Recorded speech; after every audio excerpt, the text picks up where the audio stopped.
Program, we learned lots of things about seven European Union institutions, but let's focus on three main ones: the European Commission, the European Parliament, and the Council of the European Union. The European Commission promotes the general interest of the EU by proposing and enforcing legislation as well as by implementing policies and the EU budget. The European Parliament are in charge of supervising all the community activities and are located on Strasbourg and Brussels. It also sets up committees of inquiry to investigate certain matters, and here is also where law workers vote on laws. The Parliament has 751 members, also known as MEPs, from 21 member states. However, with Brexit, the number now is down to 75 members.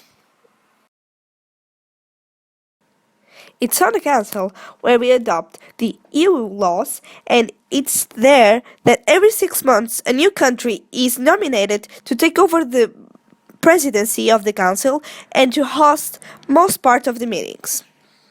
Besides that, we also learned that the Council, alongside the European Parliament, are the main decision-making bodies of the European Union. We also learned that only 19 of the 28 EU countries are on the Eurozone, while the rest of them continues to use their own coin.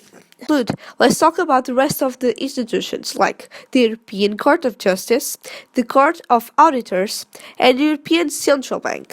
One is located on Luxembourg, and it makes sure it's applied the same way on all the EU.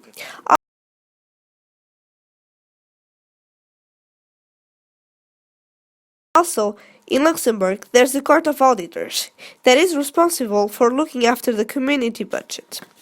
And then there's the European Central Bank in Frankfurt, which sets monetary policy on the Eurozone. In this trip to Belgium, more specifically Brussels, me and my colleagues learned that the European Union had its roots in the World War II aftermath. This project was born from the union of West Germany, Belgium, France, the Netherlands, Luxembourg and Italy.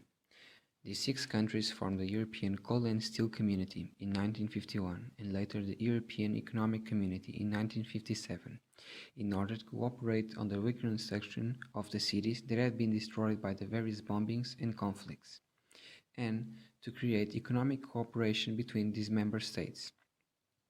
As this bond grew and more countries joined, major steps had to be taken. So, in 1992, the members of the ECC signed the Treaty of Maastricht, and later in 1999 the European Monetary Union Treaty, whom introduced the European citizenship, the European currency, the euro, and create what we now know as the European Union. Since then, the EU has continued to grow. More have joined, and now we are 28 countries, each one with its culture and with various different languages, but even against all odds, still working together in the European Parliament, where 751 deputies represent each citizen from the EU. And now, at our largest number of members, we still stay united in this diversity, against all problems. As you all know, one of the European Union's main objectives is keep the peace in Europe and the world, since this is the reason why this union was created. So, keep this union and promote its work is one of the most effective ways to defend peace, because together we are stronger. The stability of Europe in the last 7 decades is the proof that we must stay together so that we can develop and progress. It's also very important be aware of what happened in the past so that we don't make the same mistakes. We need to remind ourselves that peace is not a guaranteed good, so we need to keep working to defend it. We need to keep defending the minorities. We need to stop seeing each other as enemies or superiors and start seeing ourselves as equals. We can't let people suffer just because someone thinks that they don't deserve to live a normal life or be happy. What happened in Second World War can't be repeated again. We must struggle against hate and promote justice and equality. It's not acceptable, someone say, that we can't do nothing because we are not the ones who have the power to rule. We live in a democracy. We can choose who represents us. We must vote with conscience.